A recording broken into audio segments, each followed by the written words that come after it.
Welcome to Dame's Policy. I'm Charlene. I'm Crispin. And it's our week in review. Howdy, Crispin. I am reasonably good. Yeah. I'm happy to see the end of the year. I think most people are. Yeah, it's true. We've got Christmas coming. I'm excited. I can't wait to eat all this food. And calories don't count in Christmas, okay? Says a nutritionist. Well, you heard it from qualified nutritionist. Speaking of qualified, Charlene has got her first class honours. Yay! Congratulations. Extraordinary stuff. That basically means that she finishes either the top or very close to the top of her class. And is the highest kind of qualification you can get at that level. So well done. Yeah. Hopefully write it up, publish it, have something with my name on it to Google myself. I don't know. Yeah. So she had the best reviewer and editor in the history of all. Come on, you read like a few paragraphs. I read the important. I read the same paragraphs that the markers read. No, actually, it was quite well written. I didn't have to do much at all. So a real testament to the work ethic. And if there's not enough videos for your content, well, now you know why, because she's been doing other stuff. Excuse me. This whole time, this entire year, right? And you know how many videos we've got? I mean, we just finished like our 100 videos. So come on.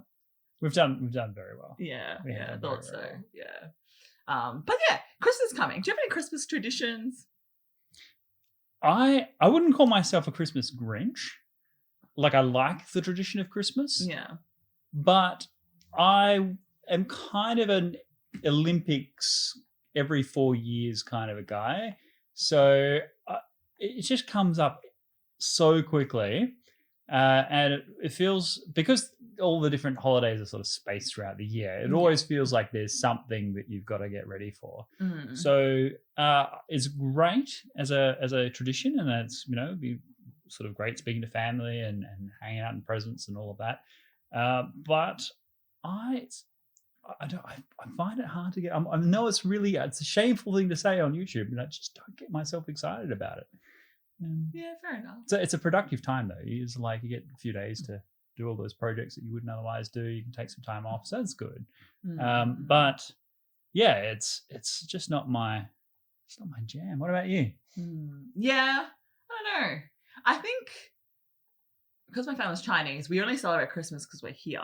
Like, if I was back in Malaysia, like, everything is open. Like, it's like shopping time. And it's just not as go. But like, yeah, no, I enjoy Christmas. I honestly just like the getting food and stuff, eating lots of food. I think Christmas is definitely for those who are younger, for kids. I think it's more fun that way. But I mean, as you're older, get out the wine. And So just eating lots of food. In terms of traditions, because it's so hot in Australia, like, I know people like to go to the beach, but I love like staying in home in the aircon. And play board games and maybe watch a winter Christmas movie. Like Die Hard. Maybe, I don't know. But yeah, Chinese New Year is where it's at, because far out, I get money. Like, I don't want to get stuck with all these like stupid things, gifts. Like, I want money, and yeah. And this is why I am lukewarm about the whole thing. It's easy to find oneself cynical about Christmas. But it's a great time of year. I love it just because, like, yeah, people have time off, and yeah, it's time to just celebrate. And then like New Year's is right the week after, so it's just like party hard. Well, I mean, season 5 of The Expanse has just started coming out, so the first 3 episodes are out, and the next few episodes will come out just before like Christmas Eve. So with that Christmas break, I know that I'll have something to watch. Yeah, so if you don't see any videos, you'll know why. Anyway, so this week you've covered a few topics. Well, actually, before we move on, one question: like, what's your favorite holiday of the year? Like, what's your favorite kind of tradition out of Christmas and Mother's Day, and not the Mother's Day as a holiday, but you know what I mean? Like celebratory special day. Celebratory special days. I really do like Chinese New Year, in my opinion, because like there's like performances and like, yeah, go see family. If I do it in Malaysia, it's a lot better because there's family everywhere, and then you go home visit. Mhm. go to different houses and you greet them and they give you money. but then you always eat. Like you eat literally the entire week of Chinese New Year. And I find that really fun. And like you decorate the house, I mean like in red, and like it's very prosperous and positive. Yeah, I think I like that the most. Because I don't like Easter, but I think of the commercialization of Easter, that's why I don't like it. I mean, there's only so much chocolate I can handle, so Yeah, I mean, I like Easter because it's a beautiful time of year in terms of weather, and people, like, I can travel wherever I go in the world. It's a typically nice time to go, so I like Easter for that reason, and that it's usually devoid of the same social expectations of Christmas and others. So you can just go wherever and it's fine. So I do like Easter for that reason. I also like Valentine's Day. Yeah. You're the one in a relationship. I mean, you hear that, Tim?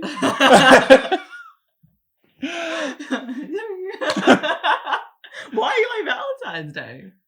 Well, I just think it's nice. I really enjoy watching people out and having like a romance and so on. I'm actually very much a romantic at heart. I have like a cynical history in relationships, but it's not. But I actually maintain that sort of ideal. So I like Valentine's Day, and I like what else do I like? I like Melbourne Cup Day, the Australian sporting tradition. Mother's Day, Father's Day. I mean, that's about as commercial as you can get, I think, with those days. What else is there? Yeah. Shouldn't every day be Valentine's Day? Oh, it's so funny, right? My mum was like, Bajan, my brother, was wrapping a gift for his girlfriend. Yep. And my mum was like, "Can I be your girlfriend too?" It was just really funny. But yeah. Okay, well, yeah, so Christmas is coming up. I hope everyone is going to have a wonderful Christmas and a delightful New Year. I do also love New Year's. I do. I remember for 2020, I remember New Year's Day, 2019 to 2020. And I had like 2 drinks in my head. And I was like, well, new decade. And then here, look where we are. But I mean, here's what it is. Yeah. Pride before a fall is what 2020 was. Yeah, so this week covered a few topics, one of which was, again, the media, streaming services, Netflix, like the new media age that we're living in. You know. Yeah. Yes. And yeah, like it is what is expected, right? Like people are going to pay, they want to pay to see their own personal views reflected back at them. Otherwise, they wouldn't really pay. Yeah, I mean, that's what I'm worried about. I mean, you can look at this in different ways. You can sort of say, well, there's always been cable television, people paying for their Foxtels and things like that. And you wouldn't say that is just the platform for a particular ideology. However, what I'm worried about is that when people choose their streaming platforms, and I think we're at a stage now where those streaming services that are of comparable breadth of choice to Netflix. So one of the things that is attractive about Netflix is just how much stuff is on there. Yeah. And once you get that same kind of range with Disney Plus, with Hulu, with HBO, then what you have is a matter of taste. And those things that had captured the imagination of an entire generation, such as Game of Thrones, for example, well, I would have to say that a lot of people watch Game of Thrones either on the high seas or because they had an HBO subscription, or there was some secondary service within their country that provided it, such as here in Australia, there was Foxtel. And so people could watch it and everyone would have seen it. Whereas now, I think that only people who have a particular type of streaming service are going to watch whatever comes out on that service. And thus, that service will be very focused on, okay, who's buying our service? What are their interests and predilections and biases? And how do we make, entertainment that most appeals to that audience so that we can maximize the time they spend on our service and increase our show's ratings. Well, that means that we will introduce an element of politics into entertainment more so than it already exists. So if I take, for example, Stranger Things, which is a show that absolutely captured the zeitgeist with lots and lots of people watching it. Well, that was a very political show. It is a very political show. It has a lot of kind of anti-Trump rhetoric. It has a lot of focus on sort of the intersectional stuff, but it's also an entertaining show. Like I'll definitely give it that. Whereas, but it does lay it on pretty thick, right? And as the show goes on and the plot lines start to become more thin, then they rely on that more and more. And so it's not surprising that it's on Netflix, because Netflix is kind of the moniker is Leftflix, right? It's got it has a very left-leaning bias for a lot of its programs. And that means that you will have streaming services that appeal to others like conservatives and whatnot. Yeah. And so that'll just add to the tribalism. So one of the things that breaks down some of that tribalism is to find those things that you have in common with people separate to politics. So if you go to work and you say to someone, "Oh, did you watch such and such show?" Yeah. Right. Well, most people can say, "Yes, I did." Right. Yeah. So you can kind of have that connection and you can chat and you can realize you're both human beings. Whereas I think we are heading to a point where you go and ask that question at the water cooler at work and they go, "Oh, no, I don't have a Netflix account." And when they say that, what they're really saying is, "Oh, I don't share that particular streaming service's ideology," and the kind of messaging that they're putting out there. And therefore, I watch HBO instead, right? So that it just creates another path of tribal division. It also limits the penetration of things that would otherwise be cultural icons. So, the Star Wars movie that comes out at the cinema, well, everyone can go and see that film. Everyone can see it. Everyone can talk about it. They can have their own views on it. And it's a shared cultural experience. Whereas if it's only available to sort of premium Disney Plus subscribers, then not everyone is going to go see it. And that means that entertainment will only be the purview of a limited few. Yeah, and also it makes me wonder what will happen in... Do you think the cinemas will die? Yes, I do. I think it'll go a bit the way of drive-ins did. That it'll be niche. Like there'll be the kind of cool little sort of what do we call grungy parochial cinemas that are kind of got a bit of flavor and personality. But the mass cinema complexes, I think, are in for a serious decline. I mean, a bit like DVDs when streaming really picked up. I mean, Blockbuster Video worldwide was one of the greatest companies on earth. And then, in the space of a few years, just absolutely vanished. You can actually get online and watch the disappearing history of blockbusters. There's someone put together a timeline with like a world map of all the Blockbuster videos around the world, and then just as the years tick on, and then you see when streaming services get introduced and the internet and all of that just goes and disappears. I think cinema is going to be very much like that, because even though streaming was fully entrenched by the time the pandemic hit, blockbuster movies were still coming out at the cinemas, right? Yeah. Whereas if you've got Disney Plus with 86 million subscribers, what incentive is there for them to invest the money and risk in distributing something to a cinema when they could be saying, "Hey, come join our subscription service and you'll get access to these movies," as a vehicle for getting people to join Disney Plus? I mean, they'd much rather get people to pay, a certain amount every month, rather than rely on the competition of the market of getting people out to the movies. It might even degrade like the quality of storytelling, like you said before. If you're going to have, that consistent viewership that pays subscription every month, expecting new content. Yeah.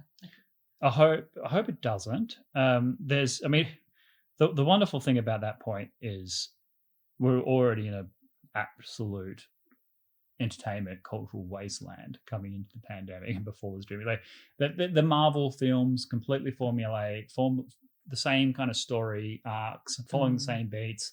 We were already in that churn of manufactured storytelling. There wasn't really much space for true innovations to hit the market.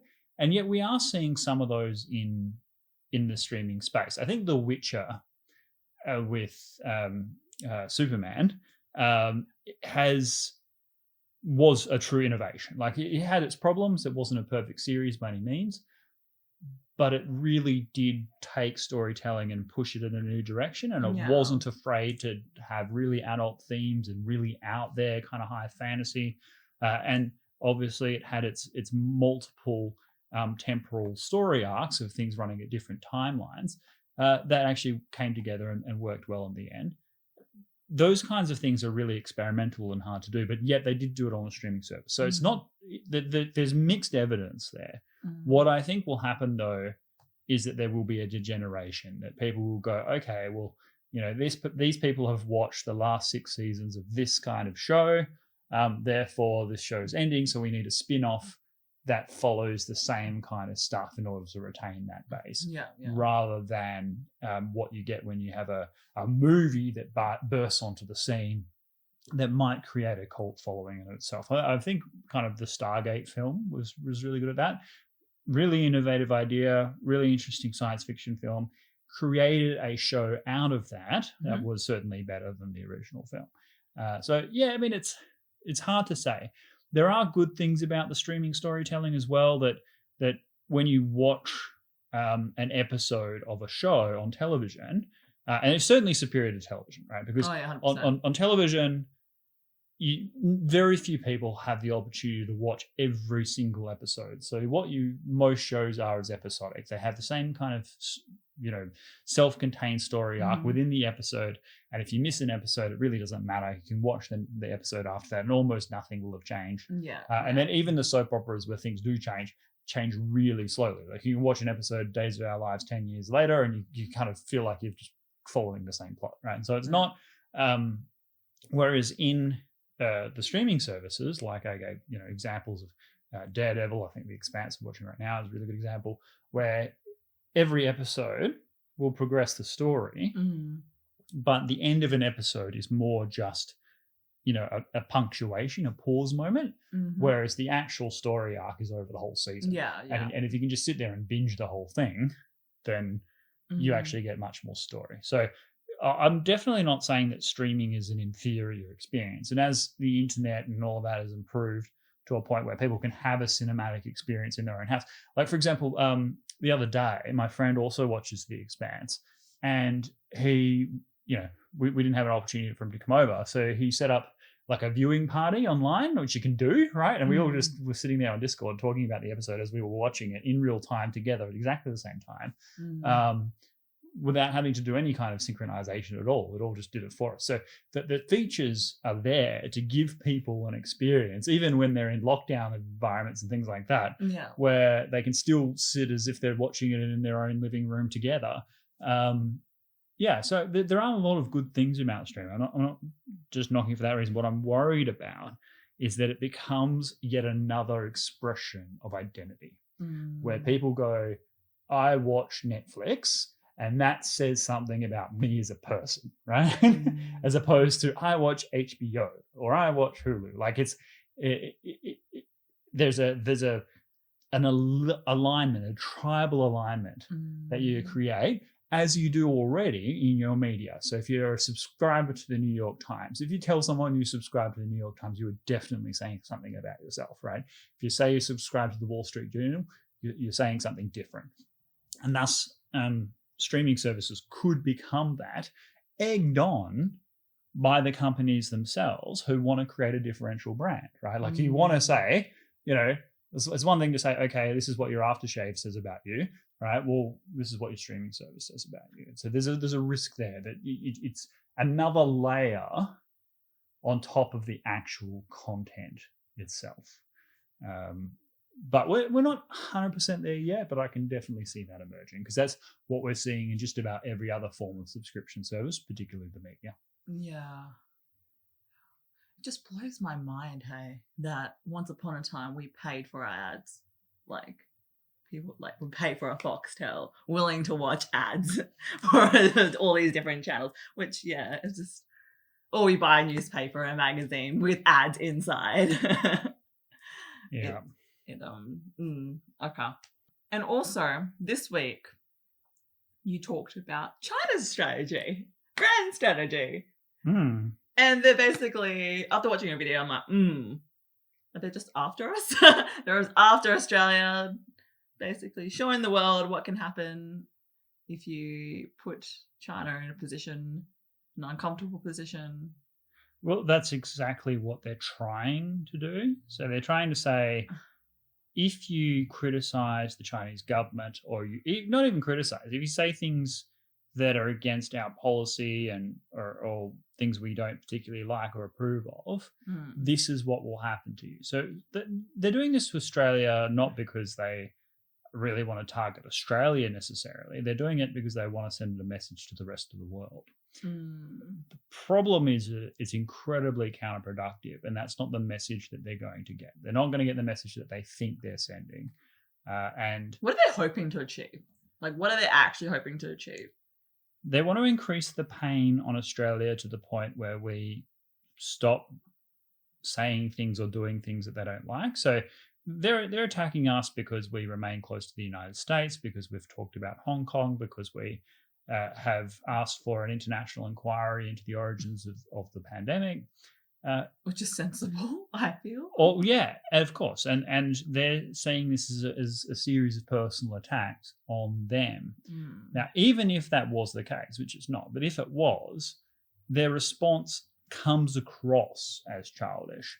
And the message that the rest of the world is getting isn't, oh, we don't want to criticize the CCP or else. It's, we better diversify, we better invest in other things, we better maybe not go into China for our services and our factories because of the risk that in the future they may make demands of us, or they may decide that they don't like a government or whatever. Yeah. And therefore there is an added risk in doing business with China, as we're seeing with what's happening to Australia. Yeah, and aren't there policies that if you start a business in China, like a percentage has to be from the CCP members or something like that?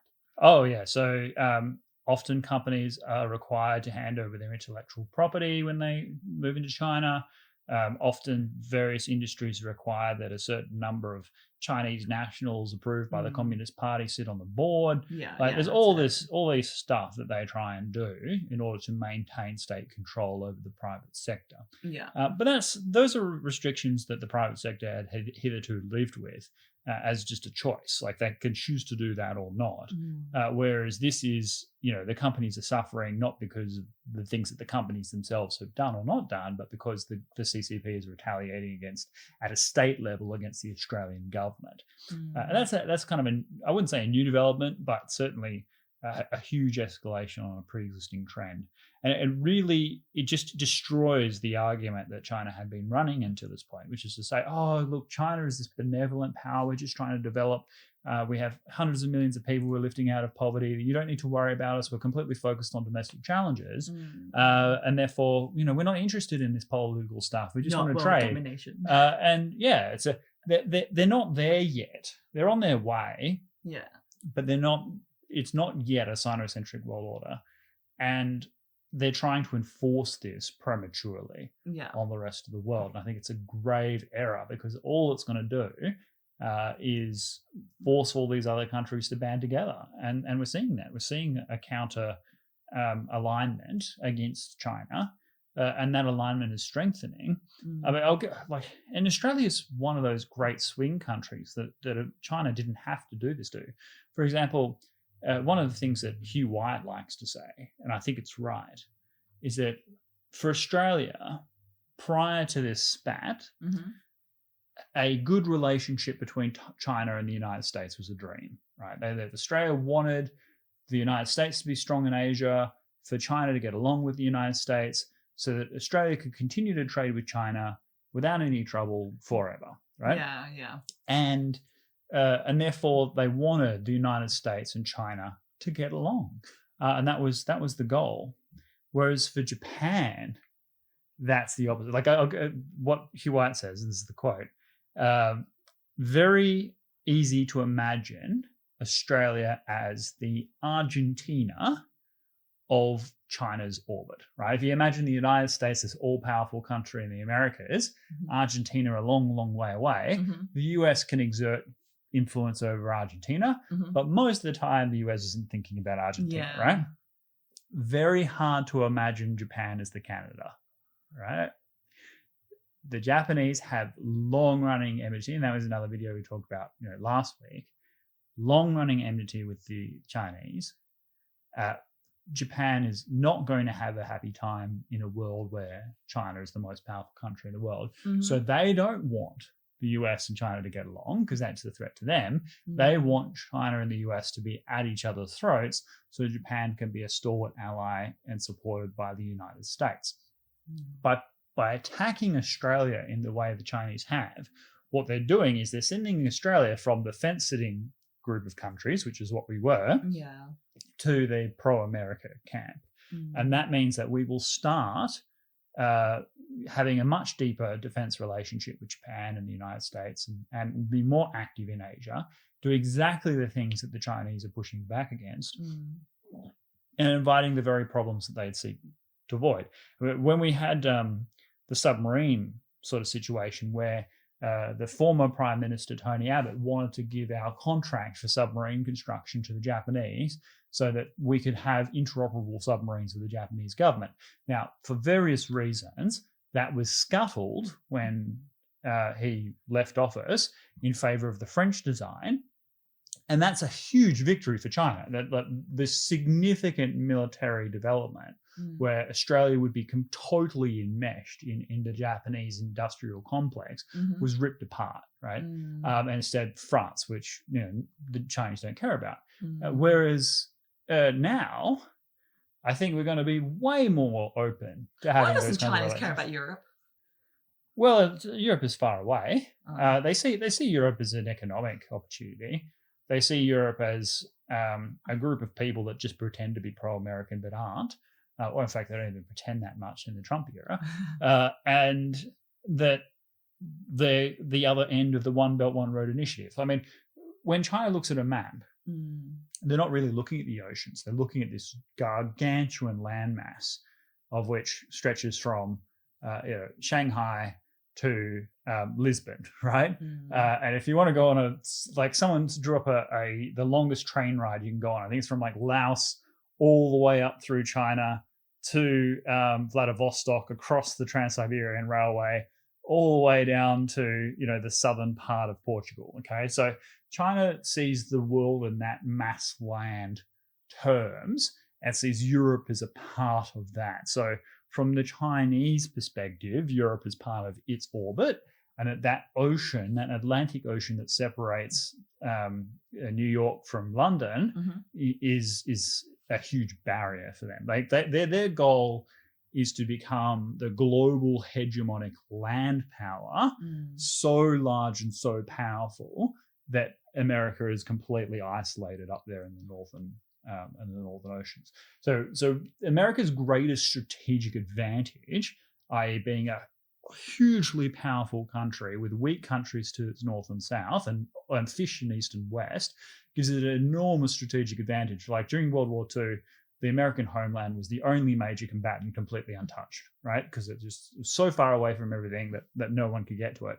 Well, China's goal is to turn that extraordinary advantage into a liability. And by doing so, they managed to binding Europe to China's orbit. That's what this One Belt, One Road initiative is about, is to shift trade from these oceans to land travel, essentially, through pipelines, through corridors of fast rail, and to be able to move goods and services across land, bypassing the United States completely. It's like a land Panama Canal across the Eurasian landmass. Huh. Interesting. And I think we asked this before, but I'm going to ask again, is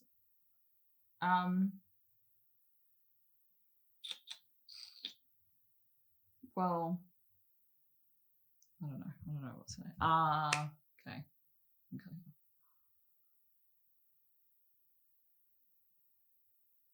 Okay, so basically you're saying that in response to what's happening to Australia, countries are going to diversify their economies and move away from China.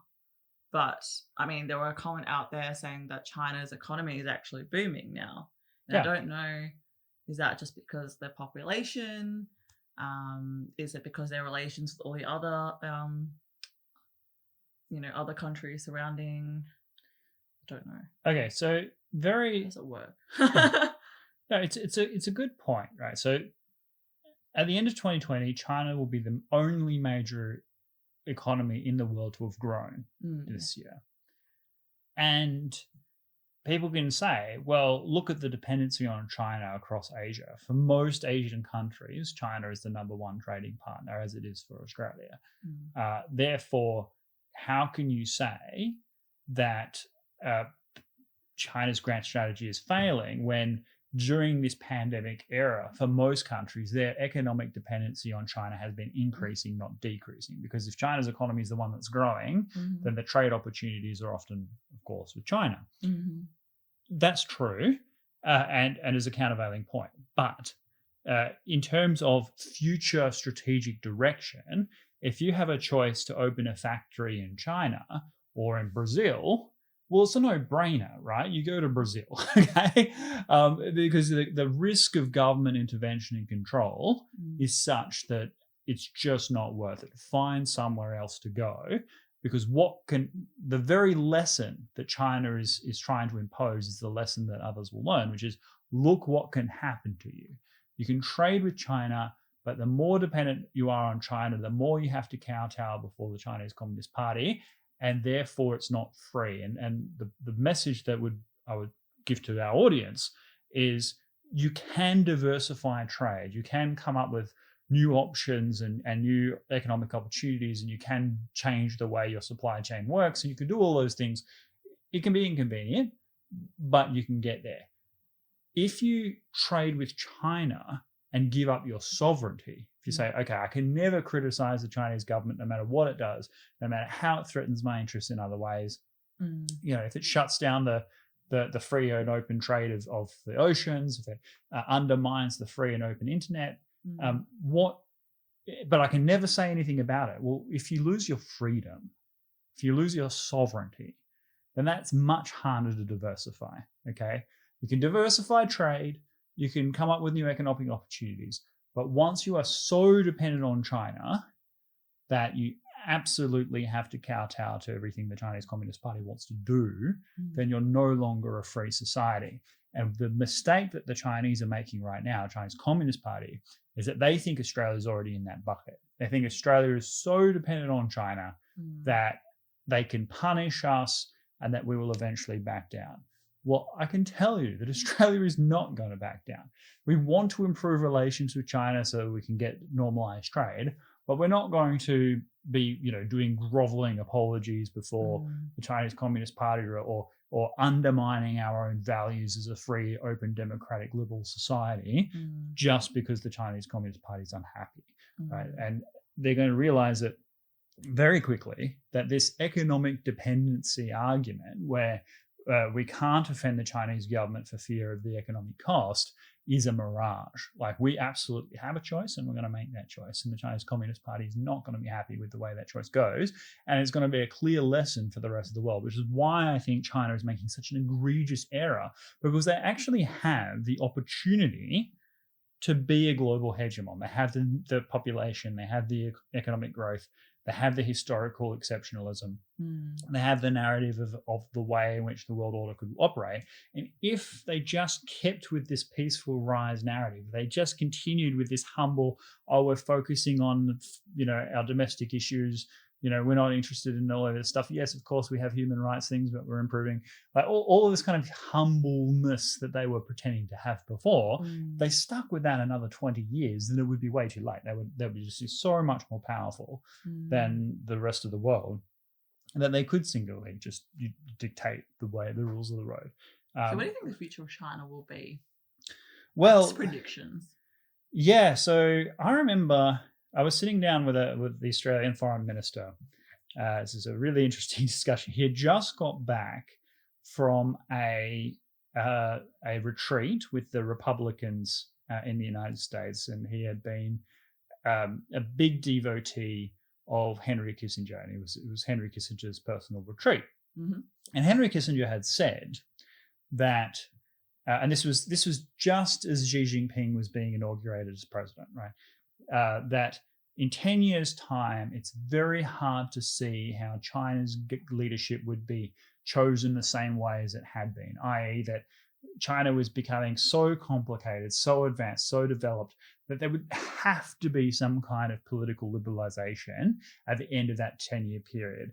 See, previously, the way in which the Communist Party would renew itself is every 10 years, the Politburo would kind of resign, and then a new generation would emerge. So everyone had a career path. You could continue to advance yourself until you hit your retirement age. Yeah. Whereas it's gone completely the opposite direction. Xi Jinping has, instead of opening it up and making it more, easy for people to access power, he's rewritten the constitution to give himself life tenure as the new emperor, effectively, completely ossifying the highest echelons of the social structure, which means if you're the next tier down and you're like, okay, how do I have the ambition of being the general secretary of the Chinese Communist Party, or how do I join the Politburo? Well, you don't have that option anymore because it's all up to Xi Jinping's personal fiefdom. And no country benefits long-term from that. So Xi Jinping, I think, is making a profound error in making it so that he What do you want lifelong? Is it just wanting power and control? Yeah, I think so. I think that Xi Jinping sees himself as the new emperor. I think his biography lends itself to that kind of thing. Like I think he sees himself as quite special as an individual, and that other prospective leaders couldn't match his wisdom and his influence and his background. And so he has fallen a bit to megalomania in that sense. And yeah, it will create problems for China down the line. I think there'll be some short-term benefits for China because you have the sense of stability. There's not an obvious successor. So the normal tradition in the Chinese Politburo is that you have you're ushered in as the leader, and then after 5 years at the next party conference, you name certain individuals that are perceived as the successors, right? So then they start to be socialized into power. Yeah. So at the end of that 5-year period, there's a transition. Yeah. Well, Xi declined to offer those names up at the last party conference, and indicating that he wants to stay in power. And that actually has a short-term benefit, because if you've named your successor and you've only got a few years left, then power will start to ebb away from you. People will start to focus on the new guy, and they'll be trying to curry favor with them, and you'll become a bit of a lame duck, right? Whereas without that, if all roads lead to Xi Jinping, then he will be able to exert a lot more control and clamp down on things that he would like to clamp down on. So there'll be short-term benefits for that. But on a long enough time scale, what you have is a lot of resentment, a lot of crippled ambitions where people had been working their way through the ranks, see that it's their time to shine, but they don't have that opportunity.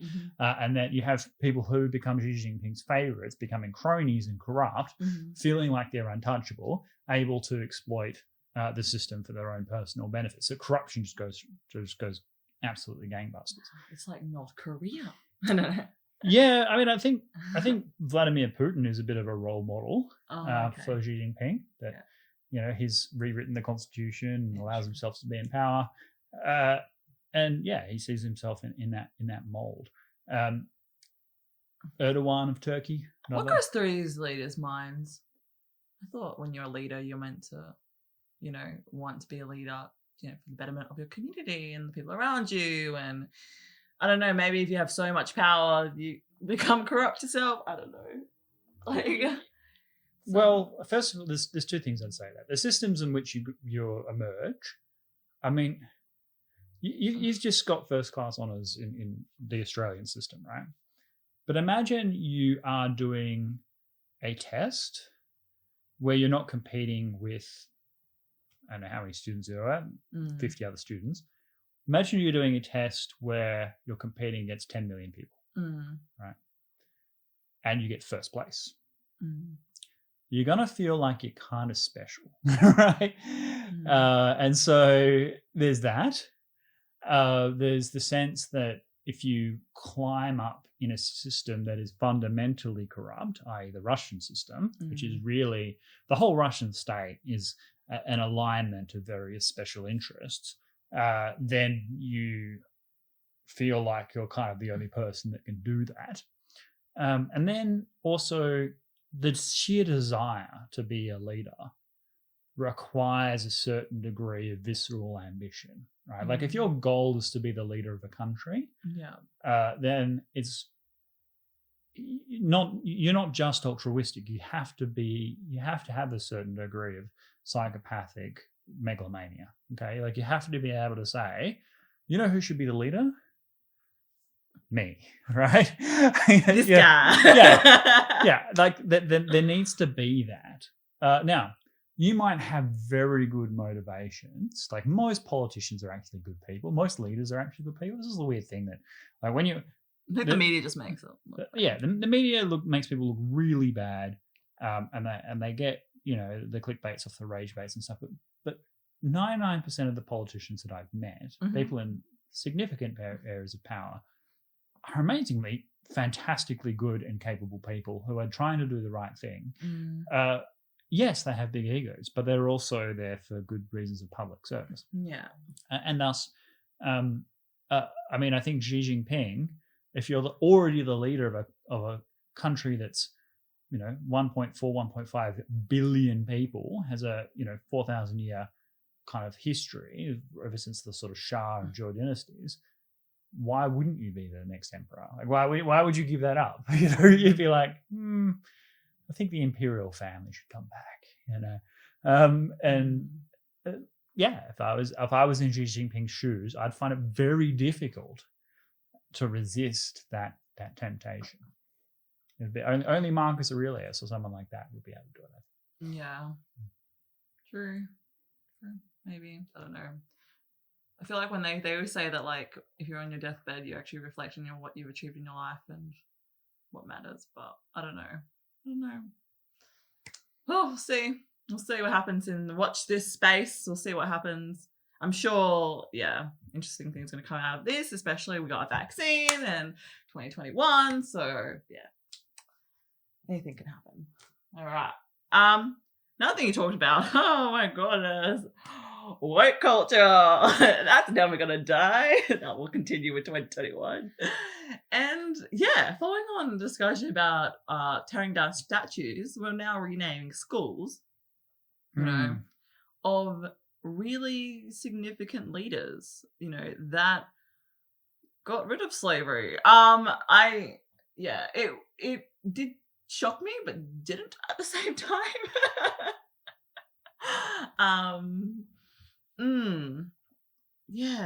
But again, it's your argument, right, of instilling present day values in the past, where it was a whole different context, different rules, different laws, different culture.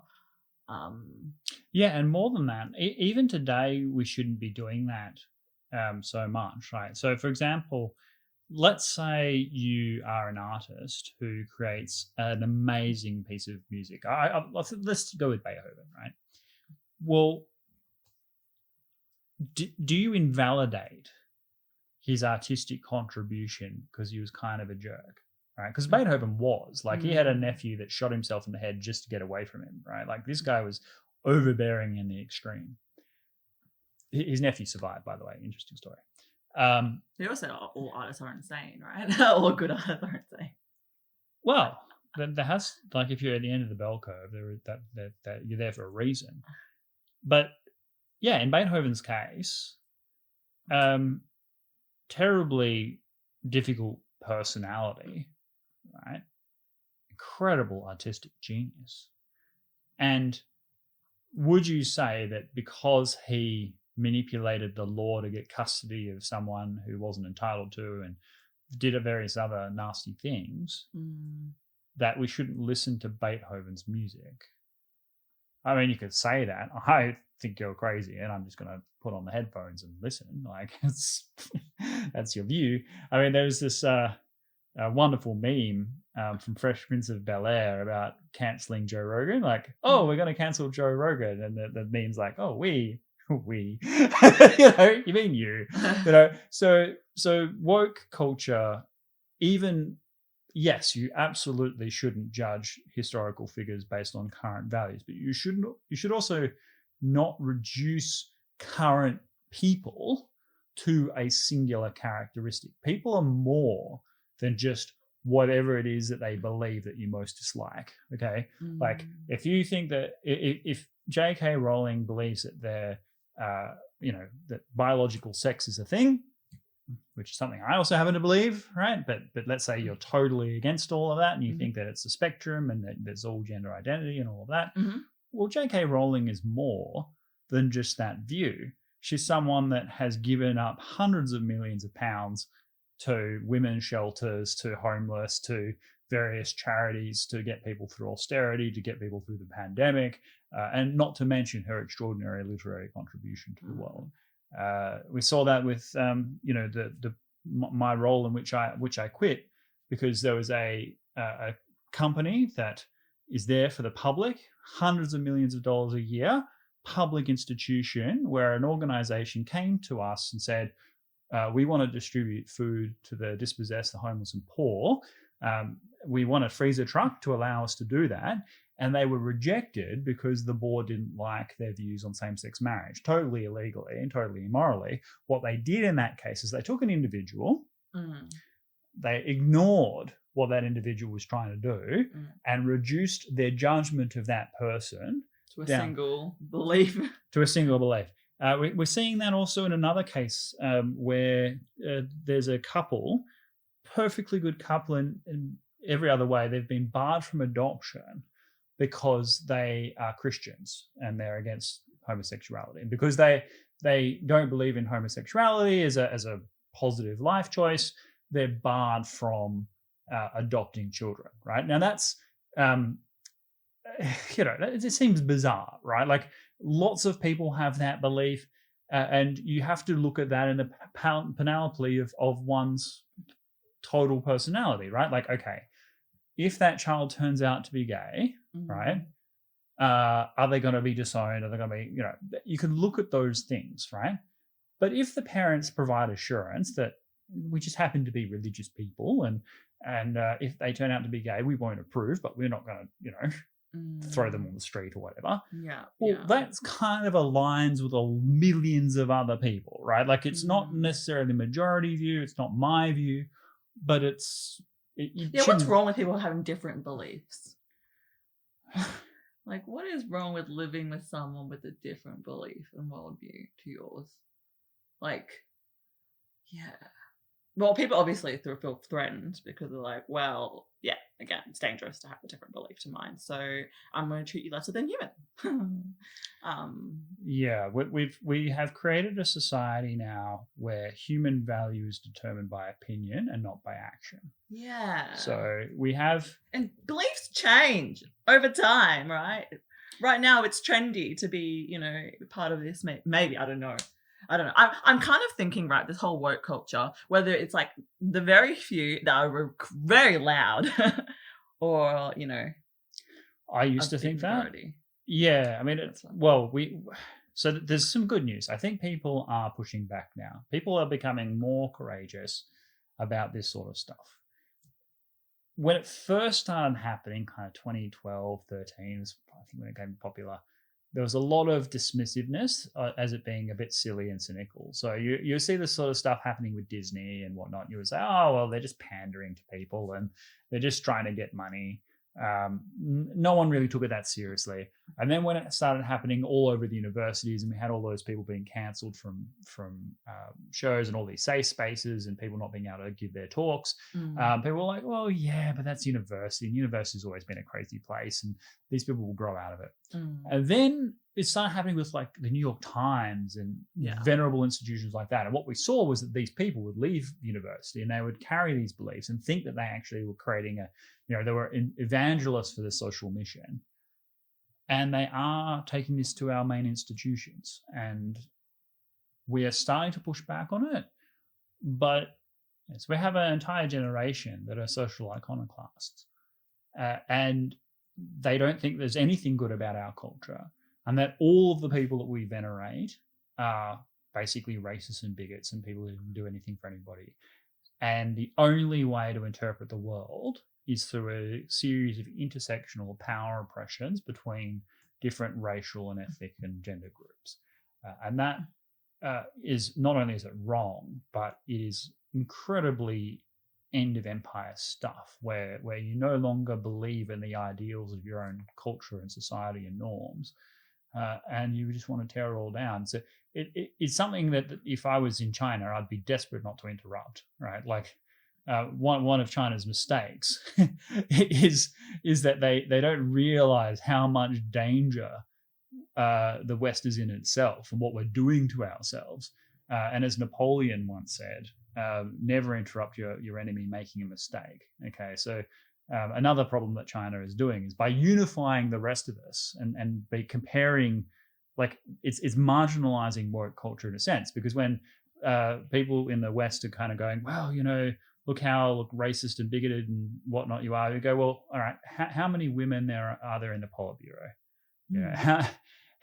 What does Islamic rights in China look like, really? Yeah. Right? And so you actually have this contrast. So one of the few bulwarks we have in the West is this unifying force against China. There's something that is so much worse, so much more backward, and it allows the rest of us, the centrists, to push back on the woke people as well and go, well, okay, we'll take it to China and see what they say. Just a bit. Yeah. No, it's good. It does.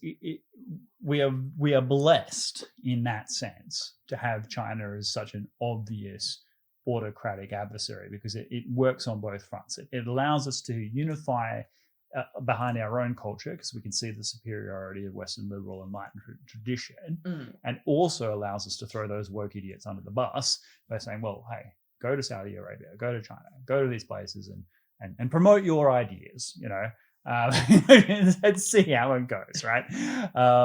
And then they, start to realize just how lucky we are in the West to have these privileges, to be able to have these discussions and criticize. And we are the good guys. We're not the perfect guys, but we are the good guys. Yeah. Okay.